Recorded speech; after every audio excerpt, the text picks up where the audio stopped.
ഇനി നമുക്ക് ദേവേന്ദുവിൻ്റെ വിഷയത്തിലേക്ക് വരാം. ലഭ്യമായിട്ടുള്ള വിവരപ്രകാരം ഈ കൊലപാതകത്തിൻ്റെ കാരണം എന്തെന്നാൽ എനിക്ക് പറയാൻ തന്നെ അത്രത്തോളം ലജ്ജ തോന്നുന്നു.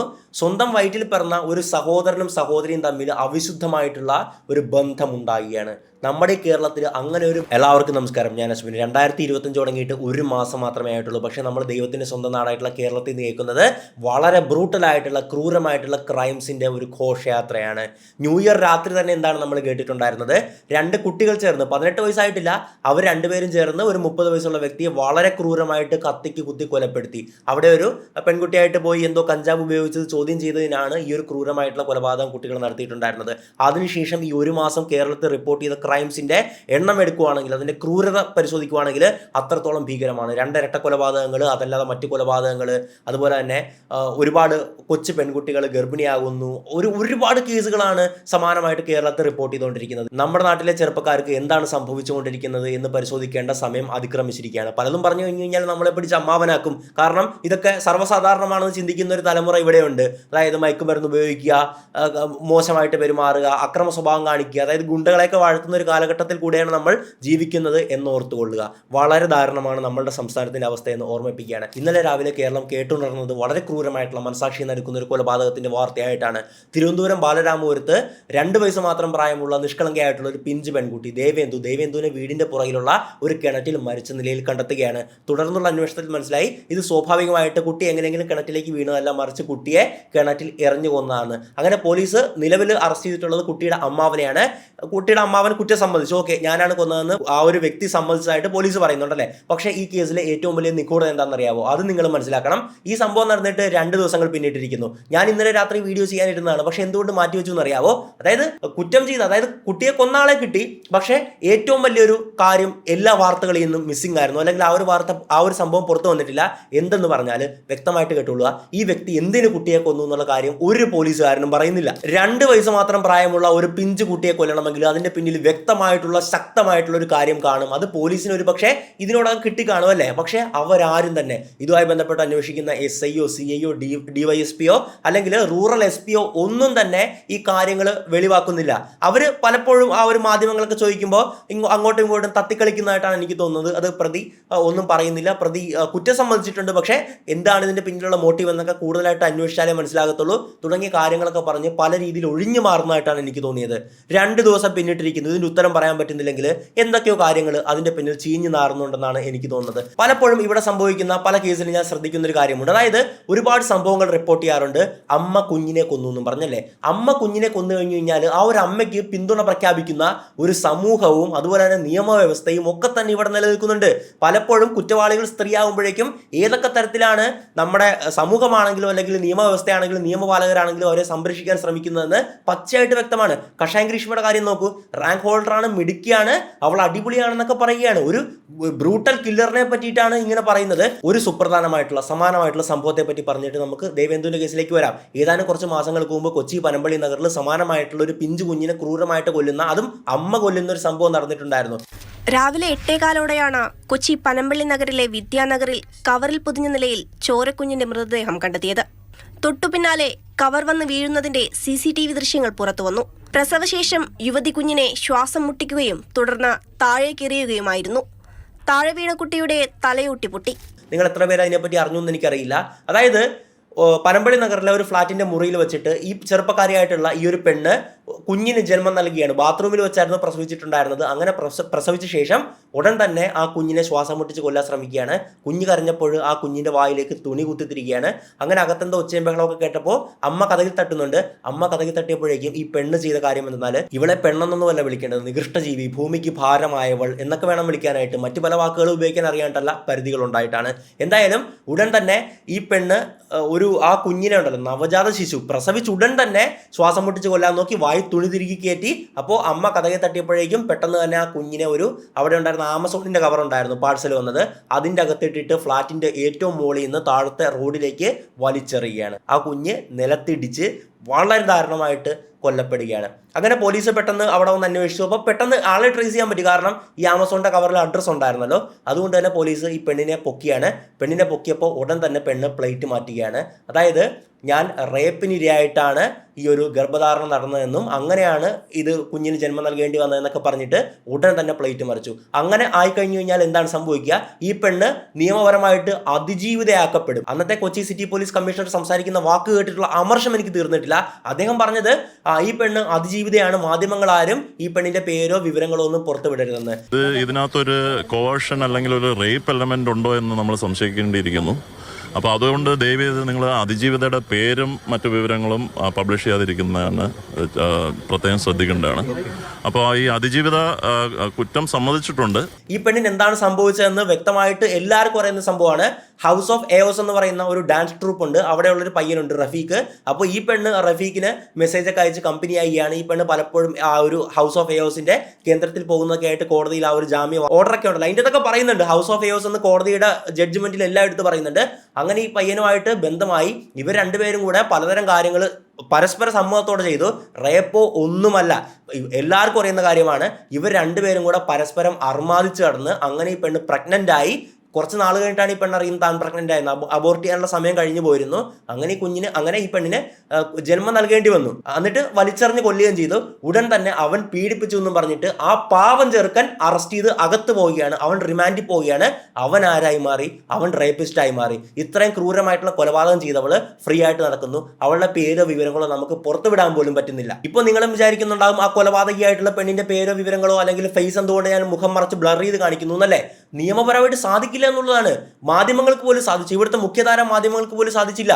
അപ്പോൾ അതിജീവിതയാക്കപ്പെട്ടു. അതാണ് പറഞ്ഞത്. ഇത് സ്ത്രീകൾ ചെയ്യുന്ന ബ്രൂട്ടൽ ആൻഡ് ഹീനിയസ് ആയിട്ടുള്ള ക്രൈംസിൽ ഒരു റേപ്പ്, അതായത് പീഡിപ്പിച്ച് ഗർഭിണിയാക്കിയതാണ്, വിവാഹ വാഗ്ദാനം നൽകി പീഡിപ്പിച്ചതാണ് എന്നൊക്കെ പറഞ്ഞു കഴിഞ്ഞു കഴിഞ്ഞാൽ ഇവർ നിയമപരമായിട്ട് സംരക്ഷിക്കപ്പെടുന്ന ഒരു സിസ്റ്റം ഇവിടെയുണ്ട്. അതുപോലെ തന്നെ കുഞ്ഞിനെ ബക്കറ്റിൽ മുക്കിക്കൊന്നു, നിലത്തടിച്ചു കൊന്നു, പാറയിലടിച്ചു കൊന്നു, എന്നിട്ട് പറയും മറ്റേ ഡിപ്രഷൻ മൂലം ചെയ്തതാണ്, അങ്ങനെ ചെയ്തതാണ്. പക്ഷേ അന്വേഷിച്ച് വരുമ്പോൾ എന്താണ് സംഭവിക്കുന്നത്? കാമുകന് വേണ്ടി കുഞ്ഞിനെ കൊന്നതാണെന്നുള്ള വാർത്തകൾ, അങ്ങനത്തെ ഒരുപാട് സംഭവങ്ങളാണ് ഇവർ റിപ്പോർട്ട് ചെയ്തുകൊണ്ടിരിക്കുന്നത്. പക്ഷേ സ്ത്രീകൾ ഇതുപോലെ ക്രൈം ചെയ്യുമ്പോഴേക്കും പലതരത്തിൽ അയ്യോ അവൾ സ്ത്രീയല്ലേ, അബലയല്ലേ, തബലയല്ലേ എന്നൊക്കെ പറഞ്ഞ് സപ്പോർട്ട് ചെയ്യുന്ന ഒരു വൃത്തികെട്ട സൊസൈറ്റിയും നിയമ സംവിധാനവും നമുക്കുണ്ട് എന്ന് കൃത്യമായിട്ട് ഓർമ്മിപ്പിച്ചുകൊള്ളട്ടെ. ഇനി നമുക്ക് ദേവേന്ദുവിന്റെ വിഷയത്തിലേക്ക് വരാം. ലഭ്യമായിട്ടുള്ള വിവരപ്രകാരം ഈ കൊലപാതകത്തിന്റെ കാരണം എന്തെന്നാൽ എനിക്ക് പറയാൻ തന്നെ അത്രത്തോളം ലജ്ജ തോന്നുന്നു. സ്വന്തം വയറ്റിൽ പിറന്ന ഒരു സഹോദരനും സഹോദരിയും തമ്മിൽ അവിശുദ്ധമായിട്ടുള്ള ഒരു ബന്ധമുണ്ടാകുകയാണ്. നമ്മുടെ കേരളത്തിൽ അങ്ങനെ ഒരു ബന്ധമുണ്ടായി. ആ ബന്ധമാണ് ഈ കൊലപാതകത്തിലേക്ക് നയിച്ചതെന്നുള്ള വാർത്തകളൊക്കെ വരുന്നുണ്ട്. അതിനെപ്പറ്റിയൊക്കെയാണ് നമ്മൾ ഈ വീഡിയോയിൽ സംസാരിക്കുന്നത്. ഈ കുട്ടിയെ എങ്ങനെയാണ് മരിച്ച നിലയിൽ കണ്ടെത്തുന്നത്, അതുപോലെ തന്നെ ഒരു മുട്ടസ്വാമി എന്ന് പേരുള്ള ഒരാൾ ഇതിൻ്റെ അകത്ത് ഇൻവോൾവ് ആയിട്ടുണ്ട്. അതായത് ശംഖുമുഖം ദേവിദാസൻ എന്ന് പറയുന്ന ഒരു ജോൾസിന് ഇതിൻ്റെ അകത്ത് ഇടപെട്ടിട്ടുണ്ട്. ഈ അമ്മ എന്ന് പറയുന്ന ശ്രീധുവിൻ്റെ പേരിൽ ഒരുപാട് ആരോപണങ്ങൾ വരുന്നുണ്ട്. അവരൊരു ഗജ ഫ്രോഡാണെന്നുള്ളതാണ് അവർ ഒരുപാട് വർഷമായിട്ട് അറിയാവുന്ന വാർഡ് മെമ്പർ അടക്കമുള്ള നാട്ടുകാർ പറയുന്നത്. അപ്പോൾ എന്താണ് സംഭവിച്ചിരിക്കുന്നത്? ഏതൊക്കെ വ്യക്തികളാണ് ഇതിൻ്റെ അകത്ത് ഇൻവോൾവ് ആയിട്ടുള്ളത്? ആരാണ് അമ്മാവനായിട്ടുള്ള ഹരികുമാർ? അവരും ഈ ശ്രീധുവായിട്ടുള്ള ബന്ധം എന്താണ്? വാട്സാപ്പ് ചാറ്റിങ്ങും കോളിംഗ് ഒക്കെ നടന്നിട്ടുണ്ട്. അതുപോലെ ആരാണ് ഈ മുട്ടസ്വാമി? എല്ലാ കാര്യങ്ങളും സംസാരിക്കാം. ശ്രീധുവിൻ്റെ ശ്രീജിത്തിൻ്റെ മകളാണ് 2 വയസ്സുള്ള ദേവനന്ദ. ഇവിടെ ശ്രീധുവും ശ്രീജിത്തും ഭാര്യ ഭർത്താക്കന്മാരാണെങ്കിലും നമ്മൾ മനസ്സിലാക്കേണ്ട കാര്യം എന്തെന്നാൽ ഇവർ ഒരുപാട് നാളുകളായിട്ട് വേർപിരിഞ്ഞാണ് താമസിക്കുന്നത്. ശ്രീധു ഇപ്പോൾ ക്രൈം നടന്നിട്ടുള്ള ആ വീട്ടിലും ശ്രീജിത്ത് മറ്റെവിടെയായിട്ടാണ് താമസിക്കുന്നത്. പക്ഷേ ഈ ക്രൈം നടന്ന സമയത്ത് ശ്രീജിത്ത് ആ വീട്ടിലുണ്ടായിരുന്നു. അതിൻ്റെ കാരണം എന്തെന്നാൽ ശ്രീധുവിൻ്റെ അച്ഛൻ മരിച്ച് അന്നേ ദിവസം, അതായത് ഇന്നലെയാണല്ലോ കൊലപാതകമൊക്കെ നടന്നിട്ടുള്ളത്, ഇന്നലെ ആ ഒരു അച്ഛൻ്റെ 16 അടിയന്തരവും കാര്യങ്ങളൊക്കെ ആയിരുന്നു. അതുകൊണ്ടാണ് ശ്രീജിത്ത് അവിടെ വന്നിട്ടുണ്ടായിരുന്നത്. ഇയാൾ മറ്റെവിടെയാണ് താമസിക്കുന്നത്. അപ്പോൾ അവിടെ മുതലേ അസ്വാരസ്യങ്ങൾ നിൽപ്പുണ്ട്. ഇന്നലെ രാവിലെ 5 മണിയോട് കൂടിയിട്ടാണ് സംഭവങ്ങൾ അരങ്ങേറിയെന്നാണ് മനസ്സിലാക്കാൻ സാധിക്കുന്നത്. അതായത് ശ്രീധു രാവിലെ തന്നെ എഴുന്നേറ്റ് പക്ഷേ ഇവിടെ ഒരു കാര്യം പറയാനുള്ളത്, പോലീസിനോട് പറഞ്ഞ മൊഴികൾ പക്ക പരസ്പര വിരുദ്ധമാണ്. അതിനെപ്പറ്റി സംസാരിക്കാം. എന്തായാലും ഒരു മൊഴി നമുക്കിപ്പോൾ അങ്ങനെ കഥ പറയാൻ വേണ്ടിയിട്ട് ഒരു മൊഴി നമുക്ക് നോക്കാം. ശ്രീധു പറയുന്നത് പ്രകാരം രാവിലെയോട് കൂടിയിട്ട് ശ്രീധുവിൻ്റെ കൂടെയായിരുന്നു കുട്ടി കിടന്നിട്ടുണ്ടായിരുന്നത്. അങ്ങനെ ശ്രീധു ബാത്റൂമിലേക്ക് പോവുകയാണ്. മറ്റേ ഒരു മൂത്ത മോളുണ്ട്. അപ്പം മൂത്ത മോളെയൊക്കെ കൊണ്ട് വാഷ്റൂമിലേക്ക് പോവുകയായിരുന്നു. അതിന് പോകുന്ന വഴിക്ക് കുഞ്ഞ് കരയുന്നതായിട്ട് ഒച്ച കേട്ടിട്ടുണ്ടായിരുന്നു. തിരിച്ചു വന്ന് നോക്കിയപ്പോഴേക്കും കുഞ്ഞിനെ കാണാനില്ല തുടങ്ങിയ കാര്യങ്ങളൊക്കെ ആയിരുന്നു പറഞ്ഞിട്ടുണ്ടായിരുന്നത്. ഇനി പോലീസിന് അവിടുന്ന് സർക്കംസ്റ്റാൻഷ്യൽ എവിഡൻസ് ആയിട്ട് എന്തൊക്കെ കിട്ടിയെന്ന് നോക്കുവാണെങ്കിൽ അവിടെ അമ്മാവനായിട്ടുള്ള ഹരികുമാർ തൊട്ടപ്പുറത്തെ മുറിയിലാണ്. ഹരികുമാറിൻ്റെ മുറിയിൽ ഒരു തീപിടുത്തം നടന്നിട്ടുള്ളതായിട്ട്, അതായത് മണ്ണെണ്ണയോ പെട്രോളോ ഒഴിച്ച് പുള്ളി തന്നെ തീ വെച്ചതാണ്. അവിടെ ചെല്ലുന്ന എല്ലാവരും പറയുന്നുണ്ട് മണ്ണെണ്ണയുടെയോ പെട്രോളിൻ്റെയോ ഒക്കെ മണം അവിടെ ഉണ്ടെന്ന്. അതുപോലെ അതുപോലെ തന്നെ ഈ ഒരു കിണറ്റിനോട് ചേർന്നുള്ള വീടിന്റെ സൈഡിലായിട്ടുള്ള ഷെഡിൽ 3 കുരുക്കുകൾ ഇങ്ങനെ ഇട്ട് വെച്ചിട്ടുണ്ട്, തൂങ്ങിച്ചാകാനുള്ള പോലത്തെ കുരുക്കുകൾ. പക്ഷേ അത് മറ്റേ ലോക്കൽ കയറുകൊണ്ട് ഒരു ബലമില്ലാത്ത രീതിയിൽ ഇങ്ങനെ കുരുക്കി ഇട്ടിരിക്കുകയാണ്. ഇതൊക്കെ എന്താണ് സൂചിപ്പിക്കുന്നത് എന്നുള്ള കാര്യത്തിൽ ഒന്നും പോലീസ് ഒരു ഉത്തരവും പറയുന്നില്ല. എന്തായാലും കുഞ്ഞിനെ കാണാനില്ല എന്നൊരു സംഭവമാണ് ആദ്യം റിപ്പോർട്ട് ചെയ്യുന്നത്. അത് നാട്ടുകാരൊക്കെ ആദ്യം അറിഞ്ഞു, പിന്നീട് പോലീസിൽ പരാതിപ്പെട്ടു. അങ്ങനെ പോലീസൊക്കെ വന്ന് അന്വേഷിക്കുകയാണ്. പോലീസ് വന്ന് അന്വേഷിക്കുമ്പോഴേക്കും പോലീസ് പലതരത്തിൽ ചോദ്യം ചോദിക്കുന്നുണ്ട്. പോലീസ് ആദ്യം ചോദിച്ചു, കുഞ്ഞ് ഇന്നലെ രാത്രിയിൽ ആരുടെ കൂടെയാണ് കിടന്നത്? അപ്പോൾ ഈ അമ്മയും അമ്മാവനും ഒക്കെ തന്നെ മൊത്തം മൊഴികൾ, അതായത് അതുപോലെ തന്നെ ശ്രീധുവിന്റെ അമ്മയുണ്ട്, ഇവരെല്ലാവരും തന്നെ പരസ്പര വിരുദ്ധമായിട്ടാണ് മൊഴി പറയുന്നത്. ആദ്യം പറഞ്ഞു, ശ്രീധു പറഞ്ഞു എൻ്റെ കൂടെയാണ് കിടന്നത്, എൻ്റെ കൂടെ, പിന്നെ പറഞ്ഞു ഭർത്താവിൻ്റെ കൂടെയാണ്, പിന്നെ പറഞ്ഞു അമ്മാവൻ്റെ കൂടെയാണ്. ഇത് ആരുടെ കൂടെയാണ് കിടന്നതെന്ന് ദൈവം തമ്പുരാൻ അറിയാം. പല രീതിയിലാണ് ഇവർ പറഞ്ഞുകൊണ്ടിരിക്കുന്നത്, പലതരത്തിലും മൊഴി മാറ്റി പറയുന്നുണ്ട്. ആരുടെ കൂടെയാണ് കിടന്നതെന്ന് പോലും ഇവർക്ക് കൃത്യമായിട്ട് പറയാൻ പറ്റുന്നില്ല എന്ന് ആലോചിച്ചുകൊള്ളുക. എന്തായാലും കൂടുതലായിട്ട് പോലീസ് അന്വേഷിക്കുകയാണ്. അപ്പോൾ പരിസര പ്രദേശങ്ങളിൽ ഒരു കുട്ടി മിസ്സായി കഴിഞ്ഞ് കഴിഞ്ഞാൽ തന്നെ ആദ്യമായിട്ട് അവിടെ കുളങ്ങൾ, ജലാശയങ്ങൾ അന്വേഷിക്കും അല്ലേ. തൊട്ടടുത്ത് തന്നെ പോലീസിന് അധികം ബുദ്ധിമുട്ടേണ്ടിയൊന്നും വന്നില്ല. ആ ഒരു കിണറ്റിൽ നോക്കുമ്പോഴേക്കും കുഞ്ഞിനെ കാണാൻ സാധിക്കുകയാണ്. പോലീസും ഫയർഫോഴ്സും ചേർന്നായിരുന്നു കിണറ്റിൽ അന്വേഷിച്ചിട്ടുണ്ടായിരുന്നത്. അങ്ങനെ ഫയർഫോഴ്സ് ഉദ്യോഗസ്ഥർ ചേർന്ന് ആ ഒരു പിഞ്ചു കുഞ്ഞിൻ്റെ, ദേവേന്ദു എന്ന് പറയുന്നത് 2 വയസ്സ് മാത്രം പ്രായമുള്ളൂ, ഒന്നും അറിയാത്ത നിഷ്കളങ്കയായിട്ടുള്ള ആ പിഞ്ചു കുഞ്ഞിൻ്റെ ശരീരം കിണറ്റിൽ നിന്ന് പുറത്തടിക്കുകയാണ്. പോസ്റ്റ്മോർട്ടം റിപ്പോർട്ടിൽ പറഞ്ഞിട്ടുണ്ടായിരുന്നത് കിണറ്റിൽ വെള്ളം കുടിച്ച്, അതായത് അങ്ങനെ മരിച്ചത്, അതായത് കൊന്നിട്ടല്ല കിണറ്റിലേക്ക് ഇട്ടത്, മറിച്ച് ജീവനോടെ തന്നെ കിണറ്റിലേക്ക് എറിയുകയായിരുന്നു എന്നുള്ള കാര്യമാണ് പോസ്റ്റ്മോർട്ടം റിപ്പോർട്ടിൽ നിന്ന് മനസ്സിലാക്കാൻ സാധിക്കുന്നത്. ഈ കുട്ടിയെ കാണാനില്ല എന്ന സംഭവം റിപ്പോർട്ട് ചെയ്യുന്നത് രാവിലെ 5 മണിക്കും 5:30ക്കും ഇടയ്ക്കാണ്. അതുപോലെ തന്നെ കുട്ടിയുടെ ശരീരം കിണറ്റിൽ നിന്ന് കണ്ടെടുക്കുന്നത് രാവിലെ 8:15 കൂടിയിട്ടാണ്. എന്തായാലും പോലീസ് ഇതുമായി ബന്ധപ്പെട്ട് അമ്മയും അച്ഛനെയും അമ്മുമ്മയും അമ്മാവനെയൊക്കെ ചോദ്യം ചെയ്യുകയാണ്. അങ്ങനെ പോലീസ് അവസാനം പറയുന്നത് അമ്മാവന് മാത്രമാണ് ഇതിൽ പങ്കുള്ളതെന്ന്. അമ്മാവൻ കുട്ടിയെ രാവിലെ എടുത്തുകൊണ്ടുപോയി കിണറ്റിലേക്ക് എറിഞ്ഞു എന്നുള്ളതാണ്. ഹരികുമാർ എന്നാണ് അമ്മാവൻ്റെ പേര്. ഇനി നമുക്ക് ആ ഒരു അമ്മാവൻ്റെ കുറച്ച് സംഭവങ്ങളെ പറ്റി സംസാരിക്കണം. ഈ തുടക്കത്തിൽ തന്നെ പോലീസിന് വളരെ സംശയം തോന്നിയൊരു കാര്യം എന്തെന്ന് പറഞ്ഞു കഴിഞ്ഞാൽ, അമ്മാവൻ്റെ മുറിയിൽ രാവിലെ 3 മണിയോട് കൂടിയിട്ട് മനഃപൂർവ്വമായിട്ട് തീയിട്ടിരിക്കുന്നു. അവിടെ അല്ലാണ്ട് തീ വരേണ്ട കാര്യമൊന്നുമില്ല. ചെല്ലുന്നവരെല്ലാം പറയുന്നുണ്ട് മണ്ണെണ്ണയുടെയോ പെട്രോളിൻ്റെയോ മണമുണ്ടെന്ന്. അതുപോലെ തന്നെ വീടിൻ്റെ ആ ഒരു ഭാഗത്തോട് ചേർന്ന് 3 കുരുക്കുകൾ ഇങ്ങനെ കാണാമായിരുന്നു, കെട്ടിത്തൂങ്ങാൻ ഭാഗത്തിന് പോലെ ഇട്ടിരിക്കുന്നത്. പക്ഷെ വളരെ നേർത്ത കയർ കൊണ്ടൊക്കെയാണ് ഇട്ടിരിക്കുന്നത്. ഇവിടെ നമ്മൾ മനസ്സിലാക്കേണ്ട ഏറ്റവും പ്രധാനപ്പെട്ട കാര്യം എന്തെന്നാൽ, നാട്ടുകാരും മെമ്പറും എല്ലാവരും പറയുന്നത് പ്രകാരം ഈ അമ്മാവനായിട്ടുള്ള ഹരികുമാറിന് മാനസികമായിട്ടുള്ള പ്രശ്നങ്ങൾ ഉണ്ടായിരുന്നു. അതിനപ്പുറത്തേക്ക് മാനസിക വെല്ലുവിളി, അതായത് ബുദ്ധിക്കുറവ് നേരിടുന്ന ഒരു വ്യക്തിയായിരുന്നു. മെമ്പർ പറയുന്നുണ്ട് 10ാം ക്ലാസ് പരീക്ഷ പോലും വേറൊരാളെ വെച്ചാണ് എഴുതിപ്പിക്കുന്നത്, ഇങ്ങനെ സഹായിയെ വെച്ച് എഴുതിപ്പിക്കാൻ പറ്റുമല്ലോ. അങ്ങനെയൊക്കെയാണ് ഇയാൾ 10ാം ക്ലാസ് പരീക്ഷ പോലും എഴുതിയിട്ടുണ്ടായിരുന്നത്. ഈ ഒരു ബുദ്ധിക്കുറവും അല്ലെങ്കിൽ മാനസിക വെല്ലുവിളിയും ഒക്കെ ഉണ്ടെങ്കിൽ പോലും ഇയാൾക്ക് മറ്റു കാര്യങ്ങളിൽ ഒരു പ്രശ്നവും ഇല്ലായിരുന്നു. അതായത് സ്ത്രീ വിഷയങ്ങളിൽ ഭയങ്കര തൽപരനായിട്ടുള്ള വ്യക്തിയായിരുന്നു എന്ന് ഈ പല റിപ്പോർട്ടുകളും ഒക്കെ നമ്മൾ വായിച്ചാൽ മനസ്സിലാക്കാൻ സാധിക്കും. ഇയാൾ മറ്റു പല സ്ത്രീകളോട് മോശമായിട്ടും, അതായത് ലൈംഗിക ചൊവ്വയോട് കൂടിയിട്ടൊക്കെ പെരുമാറിയിട്ട് ആ ഒരു പ്രശ്നങ്ങളിലൊക്കെ ഇടപെടുമ്പോൾ ശ്രീധു ഒക്കെ ചെന്നായിരുന്നു ഇയാളെ അവിടുന്ന് രക്ഷിച്ചുകൊണ്ട് പോരുന്നത്, കാലൊക്കെ പിടിച്ച് മാപ്പൊക്കെ പറഞ്ഞു കൊണ്ടുപോരുന്നത്. അങ്ങനെ പല വഴിവിട്ട ബന്ധങ്ങളും ഇയാൾക്കുണ്ടായിരുന്നു. അതിനെ തുടർന്ന് ശ്രീധുവും ഇയാളുമായിട്ട് എപ്പോഴും പ്രശ്നങ്ങൾ ഉണ്ടാകാറുണ്ടായിരുന്നു എന്നൊക്കെയുള്ള റിപ്പോർട്ടുകളൊക്കെ ആയിരുന്നു ആദ്യം വന്നുകൊണ്ടിരുന്നത്. എന്തായാലും അതിനുശേഷം വന്നിട്ടുള്ള വാർത്തയാണ് ഏറ്റവും കൂടുതൽ ഞെട്ടിച്ചിട്ടുണ്ടായിരുന്നത്. എന്തിന് അമ്മാവൻ ഈ ഒരു കുഞ്ഞിനെ കൊല്ലണം? കുഞ്ഞുമായിട്ട് പ്രശ്നമൊന്നുമില്ല, പക്ഷേ അതിൻ്റെ ഒരു കാരണമായിട്ട് ഏറ്റവും കോറായിട്ട് പറയുന്നത്, ഒരുപക്ഷെ ആ ഒരു സംഭവം ഉള്ളതുകൊണ്ടായിരിക്കാം പോലീസുകാർ കൃത്യമായിട്ട് അതിനെ പറ്റിയൊന്നും പറയാത്തത്. എല്ലാ വാർത്തകളും വരുന്നൊരു കാര്യമുണ്ട്, ഈ ശ്രീധുവും സഹോദരിയും സഹോദരനും കൂടെ എന്തോ ഒരു അവിശുദ്ധമായിട്ടുള്ളൊരു ബന്ധമുണ്ടെന്ന്. അത് എത്രത്തോളം അവിശുദ്ധമാണെന്നോ എന്താണെന്നൊന്നും അറിയില്ല. അതിൻ്റെ കൂടുതൽ കാര്യങ്ങളൊക്കെ പോലീസുകാർ പറഞ്ഞോട്ടെ. എന്തായാലും ഇവർ തമ്മിലൊരു സഹോദര ബന്ധമല്ലായിരുന്നു ഉണ്ടായിരുന്നത്.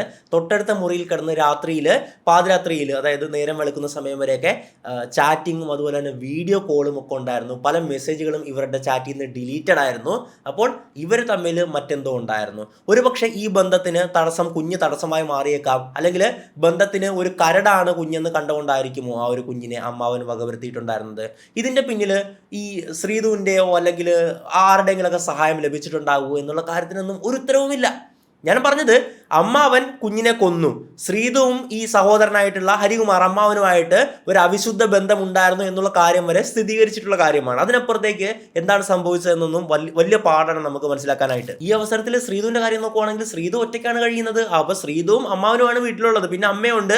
അപ്പോൾ അച്ഛനുണ്ടായിരുന്നു, അച്ഛൻ മരിച്ചു. അങ്ങനെ അച്ഛൻ്റെ അടിയന്തരത്തിന് മാത്രമാണ് ഭർത്താവ് വീട്ടിൽ വന്നിട്ടുണ്ടായിരുന്നത്, അല്ലാതെ ഇവര് വേർപെട്ടാണ് കഴിഞ്ഞിട്ടുണ്ടായിരുന്നത് അല്ലേ. അപ്പോൾ ശ്രീധുവിനെ പറ്റി നാട്ടുകാർ പറയുന്നത് അത്രത്തോളം ഫ്രോഡായിട്ടുള്ള ആക്ടിവിറ്റി കാണിക്കുന്ന ഒരു സ്ത്രീയാണെന്നുള്ളതാണ്. അതിൻ്റെ ഒരു ഒഫീഷ്യൽ ആയിട്ടുള്ള ഒരു കേസുണ്ട്. ഏതാനും കുറച്ച് ദിവസങ്ങൾക്ക് മുമ്പ് അവിടെയുള്ള ബലരാമപുരം പോലീസ് സ്റ്റേഷനിൽ 30 ലക്ഷം രൂപ കളവ് പോയി എന്നും പറഞ്ഞിട്ടൊരു പരാതി കൊണ്ട് കൊടുക്കുകയാണ്. പോലീസുകാർ അത് അന്വേഷിച്ചപ്പോഴേക്കും, കാരണം 30 ലക്ഷം കളവ് പോയി എന്നൊക്കെ പറയുമ്പോൾ 30 ലക്ഷത്തിന്റെ സോഴ്സ് കാണിക്കേണ്ടി വരും. അത് നോട്ടായിട്ടാണ് കളവ് പോയത്, അതുകൊണ്ട് തന്നെ ബാങ്കിൽ നിന്ന് എടുത്തായിട്ടൊക്കെ കാണിക്കേണ്ടി വരും. ഇതൊക്കെ ചോദ്യം ചെയ്തപ്പോൾ കഴിഞ്ഞപ്പോഴേക്കും പോലീസുകാർക്ക് മനസ്സിലായി ഇതൊരു വ്യാജ പരാതിയാണ്. അപ്പോൾ പോലീസുകാർ തന്നെ പറഞ്ഞു പെട്ടെന്ന് പരാതി പിൻവലിച്ചിട്ട് വെക്കും, അല്ലെങ്കിൽ ഇത് പ്രശ്നമാകുമെന്ന് പറഞ്ഞു. ഒരുപക്ഷെ അവരാണാണ് കൊടുക്കുന്നതെങ്കിൽ എന്തൊക്കെയായിരുന്നു തീർന്നേനെ അവൻ്റെ അവസ്ഥ.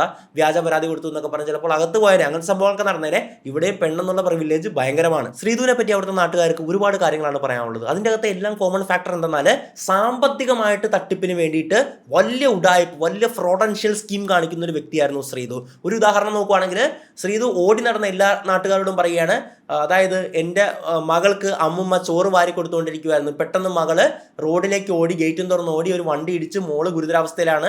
പെട്ടെന്ന് അത് കണ്ടിട്ടുള്ള അമ്മുമ്മ കിണറ്റിലേക്ക് ചാടി, രണ്ടുപേരും ഗുരുതരാവസ്ഥയിൽ ആശുപത്രിയിലാണ്. അപ്പോൾ അതിന് വേണ്ടിയിട്ട് ഒരുപാട് പൈസ തന്നോ എന്നൊക്കെ പറഞ്ഞിട്ട് നാട്ടുകാരുടെ കയ്യിൽ നിന്ന് പൈസ പിരിച്ചിട്ടുണ്ട്.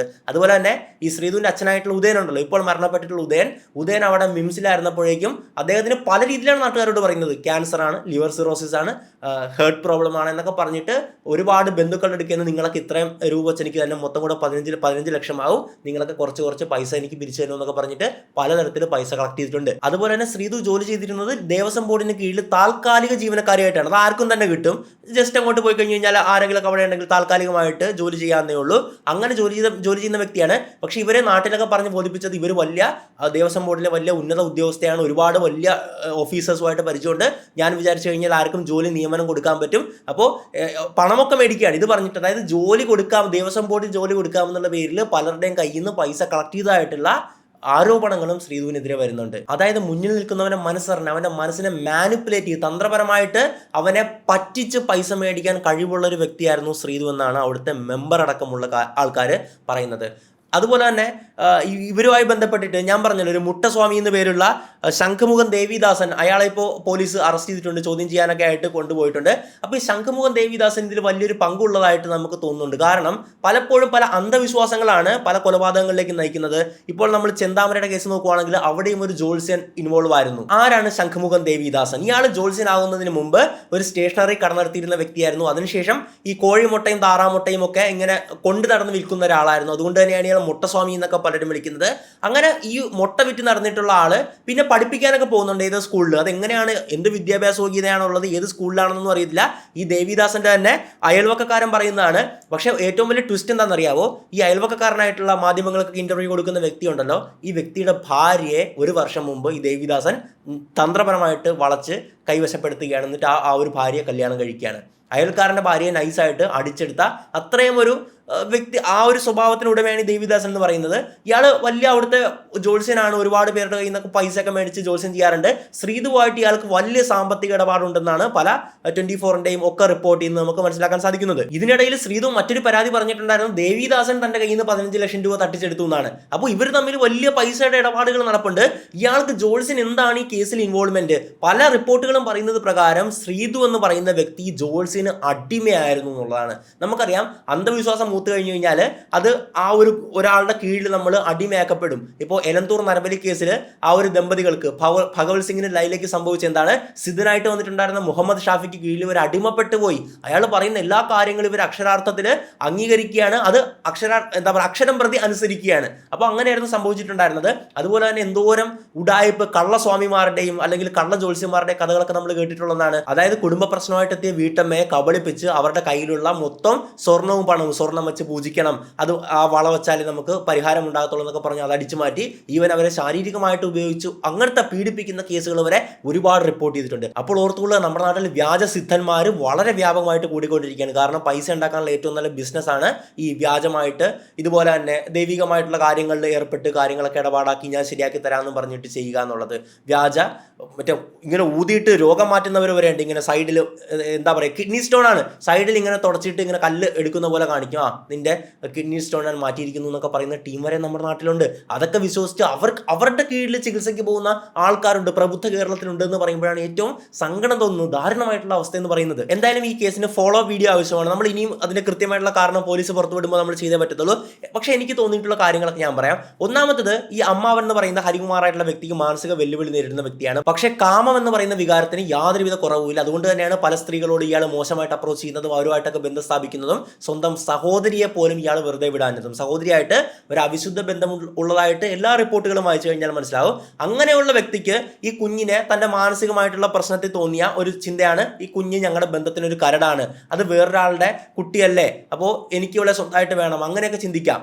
ഒരുപക്ഷെ അങ്ങനെ ആകാം. ഇതിനോടൊപ്പം കൂട്ടിച്ചേർക്കേണ്ട ഒന്നാണ് മുട്ടുസ്വാമി ശംഖുമുഖം ദേവിദാസന്റെ ഇടപെടൽ. അയാൾ ഈ കുടുംബത്തിൽ ചെലുത്തിയിട്ടുള്ള സ്വാധീനം എത്രത്തോളമാണ്? അയാൾ എങ്ങനെയെങ്കിലും അന്ധവിശ്വാസം അവരുടെ മനസ്സിലേക്ക് ഏൽപ്പിച്ച് പല കേസുകളും നമ്മൾ കണ്ടിട്ടുള്ള പോലെ തന്നെ അവരെ ഈ കുറ്റകൃത്യം ചെയ്യാൻ പ്രേരിപ്പിച്ച ആ ഒരു കാര്യങ്ങളിലേക്കൊക്കെ നയിച്ചത് ഇയാൾ പറഞ്ഞു കൊടുത്ത കാര്യങ്ങളാണോ എന്ന് പോലീസ് വ്യക്തമായിട്ട് അന്വേഷിക്കണം. ഇയാൾക്ക് ഇതിൻ്റെ അകത്ത് ഇൻവോൾവ്മെന്റ് ഉണ്ടോ, അതോ സാധാരണ പൂജയും ജോത്സ്യം ഒക്കെ ചെയ്ത് മാത്രമേ പോയിട്ടുള്ളൂ എന്ന് പരിശോധിക്കേണ്ടിയിരിക്കുന്നു. പല കേസിലും ഞാൻ കണ്ടിട്ടുണ്ട് ഇതുപോലുള്ള കള്ളസ്വാമിമാരുടെ ഇടപെടൽ കാരണം വലിയ ക്രൈംസ് ആ ഒരു വ്യക്തികൾ ചെയ്യുന്ന അവർ പൂർണ്ണമായിട്ടും അടിമപ്പെട്ടു പോകും. അങ്ങനത്തെ ഒരു ട്രാൻസ് സ്റ്റേറ്റിലേക്ക് അവർ വരികയാണ്. ഈ ഒരു ജോത്സ്യൻ അല്ലെങ്കിൽ ആ ഒരു സിദ്ധൻ പറയുന്ന കാര്യങ്ങൾ പൂർണ്ണമായിട്ടും കേട്ട് വലിയ ക്രൈംസ് ചെയ്യുന്നു.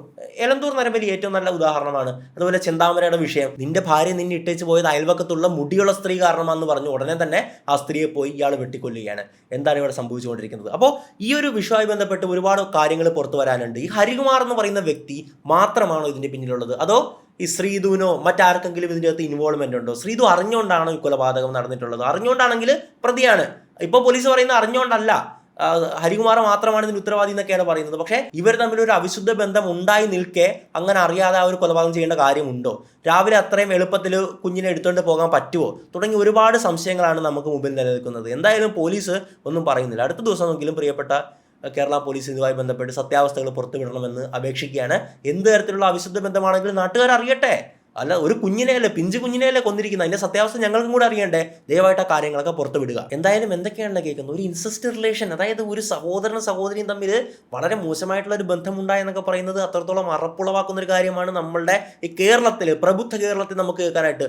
മറ്റ് വിദേശ രാജ്യങ്ങളൊക്കെ നടക്കുന്ന സംഭവങ്ങളൊക്കെ നമ്മൾ കേട്ടിട്ടുള്ളതാണ്. പക്ഷേ നമ്മുടെ നാട്ടിൽ പറയാൻ തന്നെ അറപ്പ് തോന്നുന്ന ഒരു അവസ്ഥയിലാണ് ഞാൻ നിലനിൽക്കുന്നത്. അതുമായി ബന്ധപ്പെട്ട് കൂടുതൽ കാര്യങ്ങളൊക്കെ പോലീസ് പറയുക. അപ്പോൾ ആ ഒരു ബന്ധത്തിന് തടസ്സം നിൽക്കുമെന്ന് പറഞ്ഞാണോ കൊന്നത് അറിയില്ല. എന്തായാലും ഇതുമായി ബന്ധപ്പെട്ട് ഇനി പുറത്ത് കൂടുതൽ വാർത്തകൾ വരുമ്പോഴേക്കും നമ്മൾ ചെയ്യുന്നതായിരിക്കും. പിന്നെ നാളെ നമ്മുടെ കേന്ദ്ര ബജറ്റാണ്.